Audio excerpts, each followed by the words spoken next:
You're Keith Abigary? I'm Keith Abigary. Oh, who the heck am I? Oh, I'm Nathan. You're right. Nathan. I forgot. Yeah. It's easy to get mixed up. So, I don't even know what just happened. Keith happened. That's what happened. Yeah. I totally understand it. As I was saying to you earlier, I walked past your booth last year, and you were in your trash phase. Yeah, my trash pile. And I was like, what the fuck? Yep. And I talked to Will and Noah earlier, and they were like, that's it. That's what he does. That's what he does. Yeah, I did that. The first time I ever did that was at Mega 64's, the trash panel. Yeah. Because everyone brings T-shirts and stuff, and I just don't, because I don't want to carry all that stuff, and I don't want to bring stuff. So I just show up, and I just try to make do with what's around. So I was like, I'll just do my theme will be, because Keith Keith just offers garbage to the world because his content is garbage and insane. So I put I started bringing trash from behind like these hotels and dumpsters and stuff. It was at Mega 64's convention, Game Days in Anaheim. They do like a one-day convention. I was like their guest for that year, and they had all kinds of merchandise, and I didn't have anything. So I was like, I'll just bring some trash. So I brought a tire, a pallet, a dented metal trash can, and tons of loose trash, and just put duct tape. I used to duct tape Keith's name. I mean, you saw it. I'm telling you what you've already seen. Yeah. But yeah, I write Keith's name in giant so people know you can't miss it. It says Keith Abigary in duct tape, and it looks just horrible. So I liked it. And I was like, I'll just do that at conventions now. But I've been doing it for a couple of years. I was like, I should do something new. So this year, that's why I did the forest. It was great. Well, like I saw you last night, and I was like, I walked past it this morning. Oh shit, you didn't get the forklift. Yeah. That would have been that's what I want. Let's see if I can do it next year. I really want to just park a forklift in my booth and just have it say Shenmue exhibit, like an art installment, and it's just simple and to the point, and then it says Keith's name. It's just like awesome. Minimal, but like big and minimal. You know what I mean? Because each of the branches are very big. Yes. And it's very overwhelming. You can't miss it. Not at all. You can see it from down the end of the convention. You see these branches sticking above everyone else's booths. It's like a tree. We were walking down, and I was like, "Well, there's Keith." I wonder who that is. Yeah. Well, that's like you. Okay, so you say Keith brings garbage to the world, but like you've been in music videos because of Keith. Yeah, I guess so. But really, it's just Keith doing his body garbage. He's just flopping around. He's just. I mean, I know it's entertaining, but I'm too self-deprecating, and I just say, oh yeah, it's just he's a crazy person flopping around. It's garbage content, but it's fun, and I do it. But so people love it. People like it. Yeah, I like it too, but I shouldn't be so hard on myself. People pulling you away. It was harder to pull you away than it was to pull away like Mr. Creepypasta. Oh really? Like, and they were all great guys, but I was like, we were standing there for 5 minutes. I'm like, we'll wait it out. It's fine. Everybody. Everybody sorry it took me so long. I'm happy to be here. No, it's fine. I'm happy that you're here. But it was really cool to see everybody wanted to, even people who were like, didn't seem to really know what to say. Hey, it's a lot of awkward conversations, but I'm good at rambling, so I just talking for them, say things at them. Yeah. Just awkwardly rambling. Just can't stop. You gotta pay me to stop talking.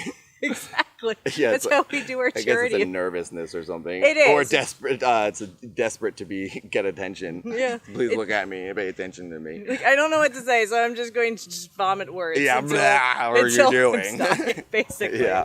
But you do so much more than your character. Yeah, there's more characters than Keith, and then there's other things outside of the characters that aren't real. I guess it's just normal acting, you know. But the characters are my fun creations I like to just do at different places and in different mediums and videos and stuff and different live shows. Well, when I dug very deep to find Nathan underneath I'm Keith, glad it took a while to find me. It did. I was like, this can't be real. This cannot be a real Keith. person. People think Keith's real and they think my name is Keith. So I like that. I think the separation is cooler. Like, if you saw Sacha Baron Cohen doing Borat in real life, you wouldn't say, "Hey, Sasha." He wouldn't know who you're talking about. Yeah. You're meeting Borat. Yeah. And I like that. I like you meet the real person. That character is real. Yeah. So I don't break character for like days.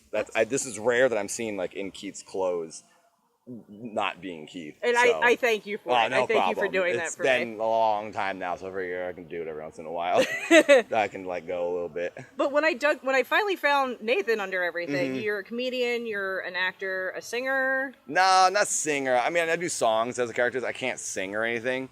But yeah, I like to do some songs for content and stuff. I was in a punk hardcore band after high school, so that's the extent of my singing, just yelling words. That punk is an amazing form of music. And yeah, I love it gets the energy out. It's fun, and positive message. And you lose your voice. And you lose your voice, just like Keith does to me. Yep. Constantly losing my voice since 19 years old. So I know you're on YouTube. What's your YouTube channel? It's just YouTube/Barnatt, my last name, Barn ATT. Barnatt. So yeah, okay. If you search Barnatt, you'll find me. And you got to be on Twitter and everything Nathan else. Barnatt, Instagram, Nathan Barnatt, Facebook, same thing. So does Keith have his own? Keith has his own Instagram, his own Twitter, and his own Facebook, and then some of the other characters do too. Oh my God, yeah. That's got to be a lot to keep up with. Keith had more followers on Facebook for a long time than my page, and I'm the guy behind him, and I have all these other characters that you would think would bring people in. Mm-hmm. Keith was just through the roof, but I've surpassed him. So. I have to admit, I like Keith being somebody who, like, I grew up awkward. I didn't have a lot of friends or anything. Like, so it's so, especially in this nerd culture that we have, it's so nice to see somebody who's famous who's as equally awkward or portraying somebody who's awkward. Yeah. And it's wonderful. Yeah, and that's what I was actually practicing Keith when I first did him, and I was nervous that the lisp was too much, but I've met guys who and I have a little bit of a lisp too, so I exaggerated that. It's actually making my lisp worse the more I do Keith's lisp. So I exaggerated it, and I meet other people's lisp. I'm like, okay, and I'm not making fun of them, because I myself have a lisp, but I was nervous that like maybe it was too big of a character. But then after going conventions, like the first year I did Keith, I'd go to conventions, I'd meet people exactly like Keith, if not more awkward and like introverted. I was like, okay, I'm not going too far. This is believable. And I like the fact that he's awkward, but also super confident. Yeah. And he just does whatever he wants, and he thinks he's like the coolest dude in the world, which he isn't, but that in a way makes him super cool. And I think that's why awkward people like Keith, because it's like, I don't know, it's like a nerd leader in a way. Yeah. I'm not trying to say like I'm the king of nerds, I'm the coolest guy, but like in a way. I think Will Wheaton tried to steal that title. Oh, did he? Oh, that's funny. I think he tries to say he's the king of nerds. Oh, well, he can have it, because Keith would never say it out loud that he's the king of nerds. Keith just does what he's gonna do, and he just goes, and people seem to enjoy it and follow along. So it's like the guy who's like doing something crazy, you want to go see what he's doing and join in. Yeah. So that's what Keith is. He's like a Pied Piper for insane people. And I love it. I love anything that's like, you know what, you can be awkward and confident at the same time, because that's what gets all of us weirdos out of the woodwork, and you know, we do things, and it's like, oh, it's not that terrifying. It is terrifying, but not that terrifying at the same time. Not really. But sort of. That's amazing. But you also have a if I saw correctly, because it took a long time. You have you had a Kickstarter for it's a short film. Yes. Yeah. It's that'll be just, I want to say as Nathan, but it's not as Nathan. It'll be a character, but a real more normal guy. He's a goofy guy, but it'll be more of like an extension of me, Nathan. It's a short film. It's like about 20 minutes long. It's called Neutral, and it's about this bounty hunter who's taking this woman to jail, and she looks like this real sweet little young lady, and it's like, well, when you're watching, like, what is she in trouble for? Why is she going to jail? So it's like this weird little, and like she obviously doesn't want to be in the car with this guy, and I'm like super goofy and like friendly. I'm like trying to talk to her like crazy. It's awkward, and she doesn't want to be there, and then the car breaks down, so we're stuck in the middle of the desert, and then something cool happens in the movie. I won't say what. Awesome. But it's gonna be a very unique thing. It's one of my passion projects for sure. It's gonna be very, very visually pleasing. There's a lot of slow-mo involved. There's some stunts, physical comedy, some action. So in the motion, I have to cry in it, so that'll be cool. That's awesome. Yeah, so it's totally different. And some people might not like it because they like my insane content. I have like a wooden peg leg as one of my characters. So to go from peg leg Ray Amsley self-defense instructor who lives in a van to a guy crying, maybe some people won't want to see it, but I really want to do it. It will be. It's not gonna be embarrassing, anything like that. But it's not gonna be too indie. But I think it'll be cool. I'm very excited for it. Awesome. So and then I want to use that short film to help me get funds for a feature.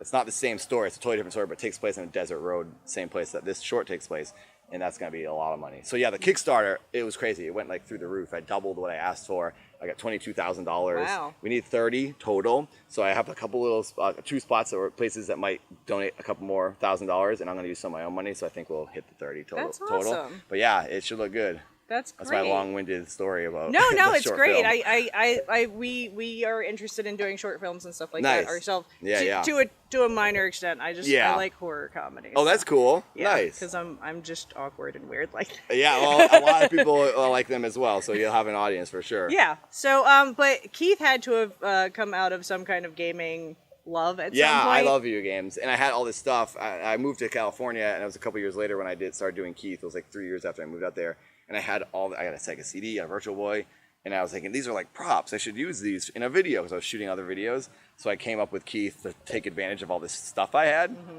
And that's where Keith came from. So, and I bought my first arcade cabinet, and I was driving to pick up the cabinet. It was like a Neo Geo. It was like a junky old Neo Geo.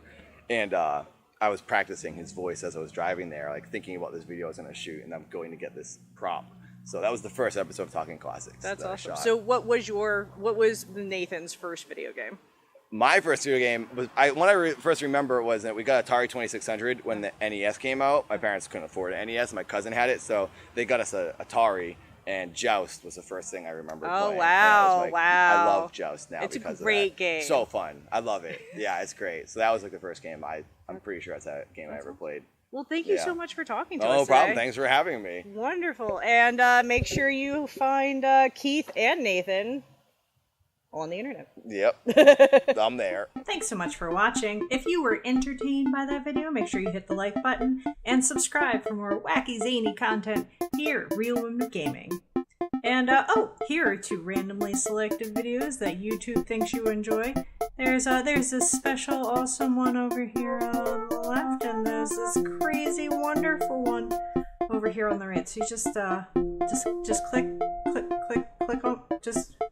on one of them. Just click on one of them.